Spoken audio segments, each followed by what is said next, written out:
Alright, let's watch a video or something, chat. And I'm actually starting. Alright. Chat, any of those is worth watching today or not? Your call is...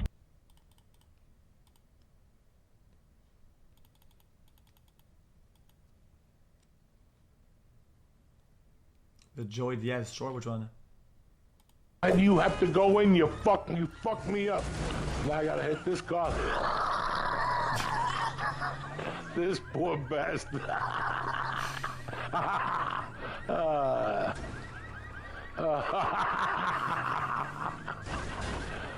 Guys, this is the best fucking thing you'll see tonight. There ain't nothing. You go to Netflix, there ain't no Cubans playing GT.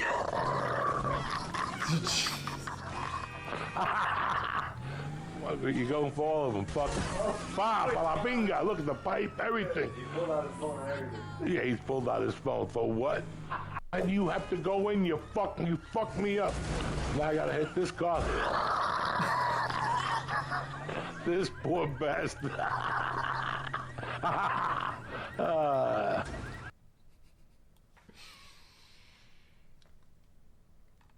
Jesus. All right. Why does my daughter look like this? What is wrong with you? She's all bruised up.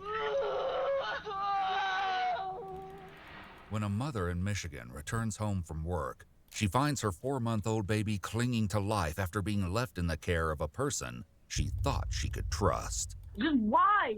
If you weren't drinking, why the would you do? I was drinking. So what the The following report is based on official police records released to date, and the footage has never been seen before until now.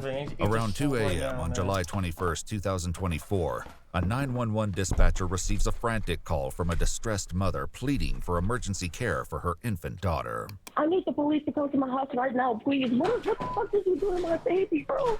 Does she need EMS? Yes, right now. Yes, right now. Please, Okay. right now.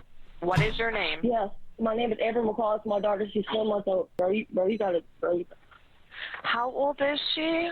She's 4 months old. Can you please hurry up? Okay, what is she breathing? But she's barely breathing. Okay, what happened? Do you know?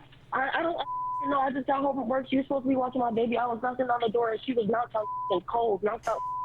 The dispatcher tells the infant's mother, Amber McCall, that EMS is being paged to her apartment after Amber says her daughter Rinzi is in horrific condition. Bro, I get this beat so right now, bro. Why does my daughter look like this? What is wrong with you? Savannah, get up and get out. Why are you yelling at me? How does my daughter look like this? You said she's all bruised? She's all bruised up. Everywhere. Scratches. I don't even know what. She was not like this when I left the house. What is that? That's a handprint. Hey yo. Hey, you back up. Is that too tragic? EMS rushed 4-month-old Renzi to the hospital, while deputies with the Osceola County Sheriff's Office follow close behind.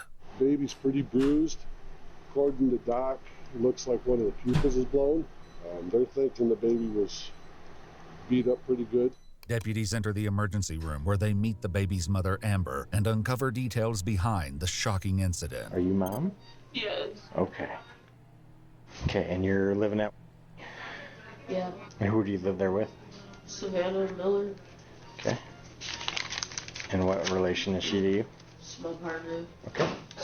I left my daughter with her and her owner. No one else watches her. Okay.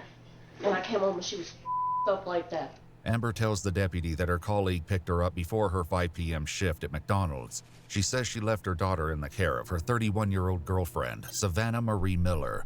But when she returned home, Savannah wouldn't answer the door or Amber's phone calls. That's when Amber began pounding on the windows. She rammed the door open and just walked away and lay back in the bed like kind of in a daze. I seen all the bruises just everywhere. Everywhere. Okay. She was not like that when I left the house. She was fine. I have a video of her before I left the house. She was fine. She was only one there? Yes, the only one there. Okay. The only one. No one comes over. No, I don't. All my family lives in Grand Rapids. Like, no. Just us two and the baby. Is she known to be on any type of drug? No, she's a recovering alcoholic. I don't know what the takes a lot of medicine. Prescription meds? Yes, Okay. like she's like bipolar and all this other stuff. I don't know. Deputies at the scene enter Amber's apartment to confront Savannah, who is still inside and barely coherent. Savannah? It's the police department. We need you to wake up for us. I'm listening. Okay. I'm sorry. We heard, talk to Amber. She said you were a recovering alcoholic. Mhm. Okay. Have you had anything to drink tonight? No. Okay. Any medication, anything like that on you? No, I took my medicine. Okay. All prescription medications? I smoked and I laid down and went to bed. My little That's so bitter disgusting, though. thing, not that I smoke, which is THC, obviously. And that's just THC? Yeah. Okay. We have Amber and her baby up at the hospital right now. Okay. You were last taking care of the baby this afternoon? Yes, sir. Okay. Baby's not doing so good. So that's why we're here, okay? You think of anything that happened that maybe you want to tell us? No? No. Okay. Well, you want to stand up for us? I'm going to place you under arrest, okay? Really? Yep. Can I go pee first? Sure. Savannah has read her Miranda rights and continues speaking with the deputies, who inform her of the injuries inflicted on Amber's baby. 4-month-old is in the hospital. It's got bruises and it's got a busted up eye, okay? I'm not sure if it's even going to make it. How did they get those injuries? Well, obviously here we were watching Miss Rachel, which is super annoying, but God. Bluey's on in my house 24/7. Bluey is, okay. Bluey's dad is a you know he is. Somewhere Yeah, we were along like, the way, though, Renzi got hurt. Do you remember Renzi getting So the hurt? cops are fine and they're doing their job. I mean, if anything, it's good. They're creating rapport, one, and two, they're making her open up and elaborate about what the fuck. This is just this is gold content for them. So when Renzi was sitting next to you, you said, how was she sitting? if you don't like hold her right here, she'll Kind of fall this face plant? way or fall this way. Yeah. Okay. So, is she face planting while you guys are watching the TV, or? There's like a little pink chair out there. Yep, and then right to your right. Yep. Like she'll sit in that and then she'll be good and then all of a sudden she'll just like she'll let you know when she's tired. And then you laid her down right there on the bed? Mhm. And she went to sleep? Yes. Savannah tells the deputies that tonight she took trazodone, a prescription antidepressant that helps with sleep. Although she at first says she didn't drink any alcohol, mixing it with trazodone will cause a person to feel more intoxicated. So you have been drinking tonight, then? Mhm. Okay. You told us earlier that you haven't. Oh, I didn't realize you asked me that question. Okay. So what have you been drinking then? I took a couple shots of Fireball earlier. Alcohol probably doesn't mix well with all those meds, does it? I don't think so. Yeah. According to court documents, Savannah blew a BAC of .156, well over the legal limit. She was also on several medications, including aripiprazole, an antipsychotic, and sertraline to treat depression and panic attacks. Savannah is taken to the sheriff's office, where she's given yet another chance to reveal Why, what legal minute? happened to Amber's baby. What made you decide? And I know you've been sober for 4 months. And the you know what I'm saying? beer, Okay. they have that at the fucking. What TV. made you decide to drink? Was it the fact that you were just alone? I don't know. I'm just depressed. And where did you get the booze from? DoorDashed it. You door dashed it? Mm-hmm. Where'd they pick it up from? Myers. I guess let's just get right into it. The baby's badly injured. And from our perspective, me coming into the situation, not knowing anything about it, either somebody hits a baby multiple times out of frustration, anger, or something, or other things like accidents can happen. She did fall off the bed. Fall off the bed last night?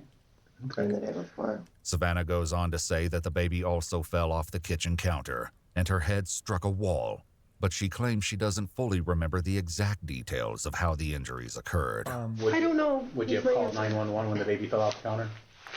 If I didn't drink? If you did drink. If you were to go back in time. I don't know. You don't know? Okay. All right. But you fully admit and understand that this is you that caused this, right? Mm-hmm. Okay. Have you ever had CPS investigate you for child abuse? I've had CPS in my life for over 400 times. Okay, and was any of it because of physical child abuse? And I've never lost my kids. I think the worst thing is my son. He ran through the fire, like the day after fire, and he got What fire? Like a wildfire? Yeah, and he got burns on the bottom of his face. So the day after when they were still embers? Yeah. Any strikes or anything like that?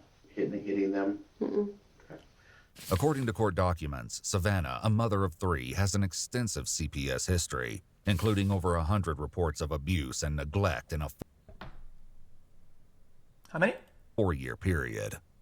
The child abuse occurred while Savannah was under the influence of alcohol or drugs. She wasn't charged for any of those alleged offenses, which are separate from Renzi's case. What is she being charged with? All I can tell you is child abuse first, and then aggravated assault. But that can change depending upon Renzi's condition. Does she remember what she did? Can you tell me that? Yeah. Was she sorry? Like, Amber.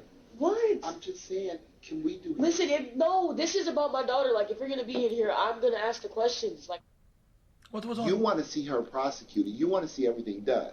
So this is the time for you to snap out and be alert and give him what he needs. The days prior, did you notice any marks on her at all? I mean, was she... There was nothing. No marks? There was nothing. Okay. Was she acting anything out of the normal? Not really. Like, for the past couple days, when Renzi goes to Savannah, she, like, kind of fusses and starts crying, and I made a joke to Savannah. I was like, what have you been doing to my daughter? Like, have you been hurting her? Like, kind of jokingly, but kind of seriously. And she got, like, really offended. It was like, no, I never do anything to Renzi. Amber tells the investigator that she met Savannah 4 months ago in rehab and that she's never seen her intoxicated. Amber says that on the night of the incident, she called Savannah to let her know that she was on her way home from work. But when Savannah didn't respond, she began to panic. I didn't want to kick down the door, you know, like, I'm just trying to figure out what I can do, you know, like, before I officially started going, like, that crazy. I did notice that, the chains that dangle down from the fan were, like, all up and, like, intertwined between the lights of the fan. So I thought that was weird. I go over. This is a shit mother too, low-key. Listen. That person's evil, incarnate person, Holy bitch 57 ass. months. But this is a shit mother too. I mean... I pulled the chains down from the fan, and I turned on the light. I go back over to the crib, and my daughter is literally like... Yeah, like, if I go give my child to a homeless person and say, oh, you're a babysitter, and they accept whatever, and then something happens, and I go, oh my god, what the heck? I mean, yeah, just don't give your fucking baby to a homeless random, like... She was up. According to court documents, Amber's daughter Renzi sustained numerous injuries to her head and body, in addition to bleeding and swelling to her brain. Do you remember any of it? No. Do you want me to tell you? No, I've already been told. Yeah. You beat that child almost to death, Savannah. I've been sitting in here just trying to put the pieces together, and I can't, so... On July 24th, 2024, 4-month-old Renzi was removed from a ventilator. She died 8 hours later. Medical professionals concluded that Renzi's injuries were inconsistent with a fall from a low height, and the medical examiner determined the cause of death to be craniocerebral trauma.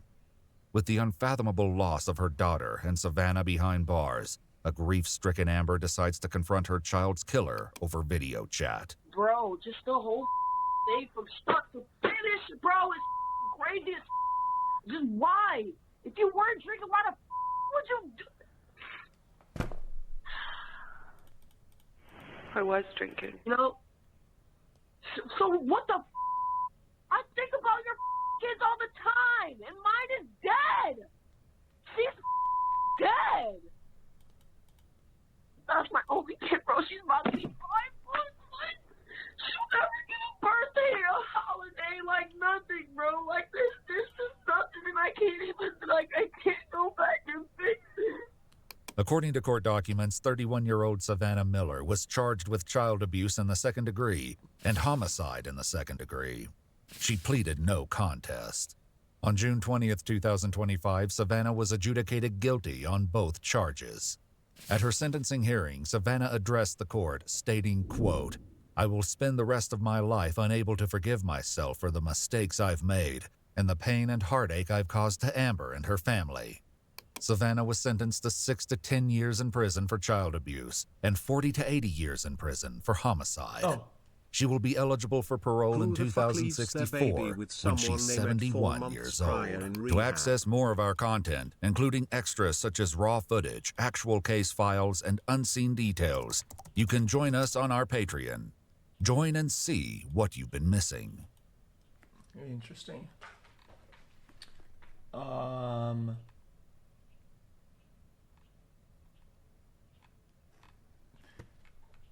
mean, for video chat. It's like a junkie degenerate moron, but I mean, low key, this quote unquote mother. I mean, what the fuck are you doing? I mean, when does she lock in? Are you stupido? Also, when can you blame CPS if they had 100 reports about abuse and they let somebody die under their review? Like, they've established clearly that 100 times something bad was happening, and they go, oh, nah, it's all good. I mean, at this point, I mean, it's on them. Sorry, I said it. Bang. I mean, at that point, I mean, they're literally as guilty. They're enabling the behavior. They're literally making it real. Fuck you.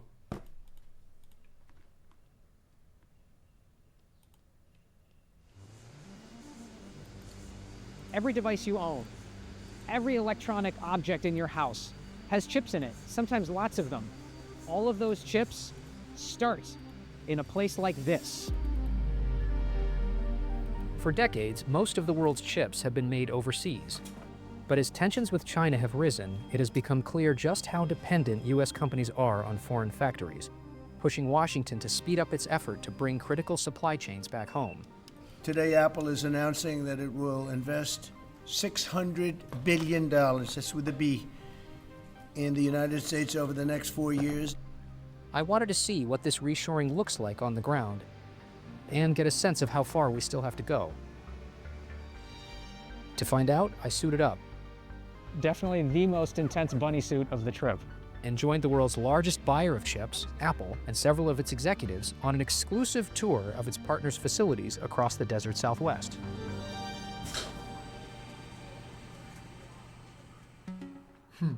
My first stop is the start of the supply chain. This Global Wafers facility, which opened last year, produces silicon wafers, which are the foundation for what will eventually become iPhone chips. Jack, if they can make silicon is if they can make the garbage in iPhones, why don't they make the good shit too that Taiwan makes? Basically formed from sand. I know what There's an ancient gift to the just semiconductor take a nap and industry in come the back mountains later. of North Carolina, where there's some of the world's most pure sand. A lot of the silicon is sourced from there. The world's most pure silicon. This is heavy. To transform raw silicon into a wafer, it must first be melted down in this 35-foot tall machine. So what you have in here is what they call a silicon crown, and it's spinning ever so slightly counterclockwise. It's an amber color because it's almost molten. It's 2,500 degrees Fahrenheit in there. They're growing silicon. The result is this 6-foot-long torpedo-shaped ingot that weighs hundreds of pounds. It's like a big I'm turd guessing looking. this is what comes out of that machine? That's right. You're looking at the end of a finished ingot here. It's cooled off. All of its bulk properties are solidified. This thing is ready to go. The ingot gets sliced into wafers, then they're polished and boxed up.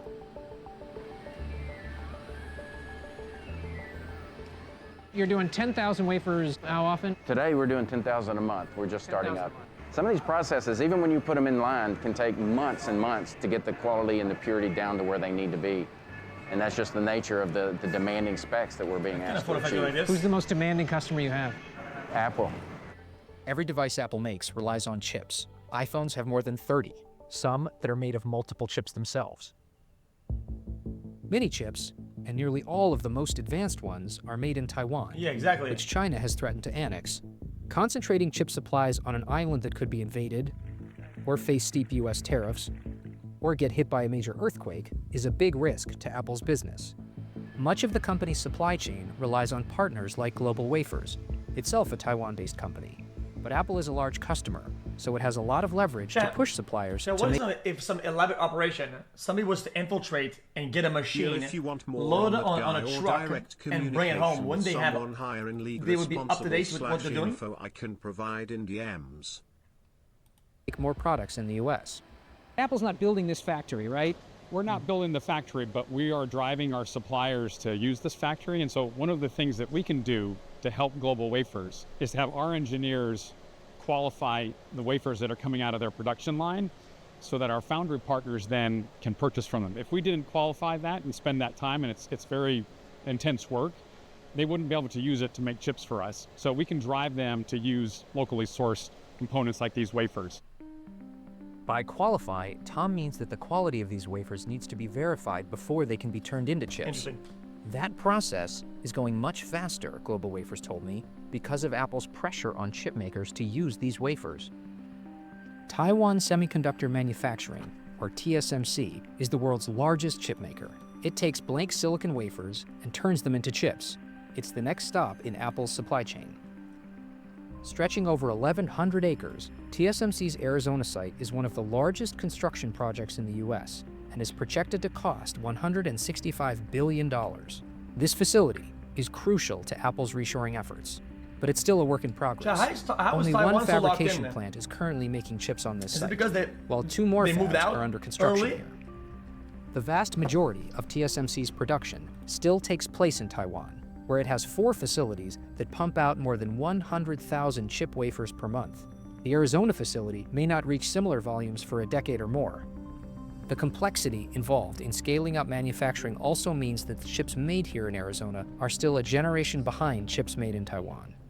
You're already doing this in Taiwan. Why can't we just, do plop this? It in and plop it in and do it by year end? Why does it take so much time? It's really complicated in terms of the structures, because remember, what we're building is atom level. It really requires a complex infrastructure, requires a complex equipment set that you can't just plop in from anywhere. I mean, why not? When we first went to Global Wafers... but she's cheating. You can't just say that. About a why. Why not? Saw the creation of a blank wafer. Right. And then what we've done here is we've taken that wafer, put it in the incredibly sophisticated machines that cost hundreds of millions of dollars in that building to etch all of these tiny, tiny transistors, trillions of them probably across this whole wafer. Yes. Can I trade you? Sure. All right, let's be very careful. Oh, it's very light. It's very light. How much does one of these cost when it's done? Tens of thousands of dollars. Tens of thousands of dollars, huh? So I can't play Frisbee with you. No. We couldn't see exactly how this wafer was made. TSMC doesn't allow filming inside its plant. It even covered our phone cameras as a precaution. But the machines inside the TSMC fab that patterned that wafer come from ASML, a Dutch company that operates a training facility just down the road in Phoenix. Yeah, no, we saw that. The workers behind me are a little bit far behind, though. Probably the most sophisticated machine ever built by man. It's inside these that chips are patterned to have billions of transistors. ASML's extreme ultraviolet lithography machine works by shooting lasers into molten tin to create a wavelength of light that doesn't exist naturally on Earth. Wait, supply the machines. The light paints hundreds of chips onto wafers flying around at more than 20 Gs. Because chips can have dozens of layers, this process repeats over and over. What's more, transistors have to be placed with nanometer-level precision or the whole wafer can be ruined. If you are building a chip fab, you need machines like this, because this is where the magic happens. These machines cost between $100 and $400 million each. Most go to Asia. That's Just not too bad. 12% of ASML's sales last year were in the US, Yeah, but, though that was up. Yeah, but yeah, how do you troubleshoot this mother sucker? Like, what if some shit breaks? Like look at all these stupid ass pipes. What if some shit blows up and you don't even know what it is? Like, how the fuck do you know what to do with this? Up from 5% in 2021. Apple's supply chain ends at manufacturing facilities such as this Fox. I mean, I don't know how to fix it. I don't know how to Apple troubleshoot this devices are shit. assembled, and chips are installed inside them. This is the first time cameras have been allowed inside. The AI servers made here contain Apple's most advanced chips, chips that can't yet be made in the US. What are we looking at here? What are these workers doing? They're installing some of the sub-assemblies here. There's multiple different sub-assemblies and the boards that come in, and they're all installed here at various stations. And a lot of the workers here that Taiwan brings in who have the expertise you described can be transferred to American workers? These are all local workers, Okay. actually. They're all hired here locally. Oh. You'll see some workers from overseas, or some technicians rather, from overseas during the beginning of the setup, if needed. Apple and Foxconn are also expanding this operation in Houston to include a new assembly plant. Oh wow, it keeps going for a while. Yeah. Look at that. The other space was exactly like this in January last year. We're very excited to tell you that later this year we will be beginning Mac Mini manufacturing right here in this space. But Mac Mini is shit though. We make thousands every week. Will all Mac Mini production come here? Over time, we want to scale Mac Mini here to serve our customers in this area. Okay, so It's good. It's manufactured also in Asia today, Yes. Chat, and you'll move. if it's Mac, it's shit. Like, I don't care. I don't care. Like, you're not gonna convince me, bro. Nothing runs on that obsolete dog shit. Guys, it's hipster trash. I don't care. Some of that production here and scale it over time. Yes. What would it take to be able to do iPhones in the United States? And we're very focused on the things that we believe are critical for future innovation and things that will differentiate our products over time. And so that's what we're partnering and investing in here. And we're getting great support on that. You know, it's components, it's sub-assemblies, it's advanced silicon. I don't think he's This wearing his isn't hat the first properly. time Apple has added manufacturing operations in the US. In 2013, Apple started making a new Mac Pro desktop in Austin, Texas, but demand was soft, and by 2019, Apple planned to move Mac Pro production to Asia. But the company changed course, and Tim Cook... Okay, Mac Pro is literally a garbage. Hold on. Okay, Mac Pro is literally a garbage. I mean, that's just true, though. toured the factory with President Trump, who That's falsely just claimed true. that he'd opened the facility. After committing to keep it, Apple received tariff exemption. Chat, this version was for absolute dog shit. The garbage can version, shit. Like, who are we convincing here? It's garbage. A similar pattern played out this past August, when Apple made a big investment commitment and in return, won tariff relief. You do the Mac Pro in Austin. Whoa. How many do you have? Whoa. A similar pattern played out this past August, when Apple made a big investment commitment and in return, won tariff relief. Jesus. You do the Mac Pro in Austin. Yes. How many do you have there now, ballpark? It's a much smaller operation. We're still doing exactly what we were doing at the beginning. It's just that the customer demand is not the same that it used to be. But remember, back then we didn't have Mac Studio. We didn't have a Mac Mini with advanced silicon. And we have those capabilities now. Or the The plug Mac is Mini is a garbage. bigger seller than the Mac Pro, I and has mean- grown in popularity because it is useful for running AI models. Even so, the Mini is still a small product for Apple. Oh The my god, company it's a clothes bot. It's a fucking, yo, I can't. It's a fucking, I Company can't. sells less than 1 million Mac Minis globally per year. By contrast, Apple sells around 240 million iPhones per year. Now, to be clear, as big as this warehouse seems, it is a drop in the bucket compared to the company's overall global manufacturing footprint. What I saw were really the very first steps Apple is taking in its effort to bring its chip supply chain stateside. Chat, I didn't hear them crying, chat, about how much water this is using. Chat, they're not using water for this shit. Also, why are they right next to a fucking, like, a junkyard? Like, what is this piece of shit? I mean... It's a start, but the US has a long way to go to match Asia.